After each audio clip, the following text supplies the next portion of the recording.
Hi, నేను నవ్య. ఈసారి simple and healthy రెసిపీతో వచ్చేసాను. Carrot beetroot fry. ఈ ఫ్రై మ్యాక్సిమం అందరు చేసుకునే ఉంటారు, కాకపోతే నా ప్రాసెస్ చూపిస్తాను. నేను రెగ్యులర్గా చేసుకునే ప్రాసెస్ ఇది. ఒక ప్యాన్ తీసుకుని ప్యాన్లో ఆయిల్, పచ్చిమిర్చి, ఉల్లిగడ్డ, కొంచెం జీలకర్ర వేసుకొని ఫ్రై చేసుకుంటున్నా. కొంచెం కరివేపాకు.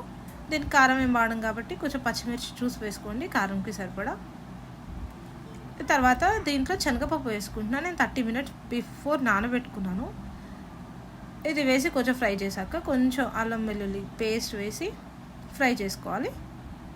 ఇది అల్లం వెల్లుల్లి పేస్ట్ పచ్చి వాసన పోయే వరకు ఫ్రై చేసుకుని దీంట్లో క్యారెట్ కొంచెం పెద్ద పెద్ద ముక్కలే తీసుకున్నా, తింటుంటే పన్ను కిందకి వచ్చేటట్టు క్యారెట్ బీట్రూట్ వేసుకొని కలిపేసుకొని కొంచెం సాల్ట్, పసుపు, ధనియాల పొడి వేసేసుకొని ఫ్రై చేసుకున్నా. ఇది కొంచెంసేపు మగ్గనివ్వాలండి.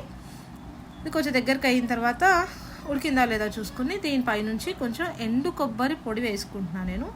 తర్వాత కొంచెం కొత్తిమీర వేసుకొని కలిపేసి దించుకోవడమే. చాలా టేస్ట్ హెల్తీ రెసిపీ అండి. చపాతీలో కానీ జొన్న రొట్టెలు కానీ చాలా బాగుంటుంది. ప్లీజ్ ట్రై చేయండి. Bye, thank you.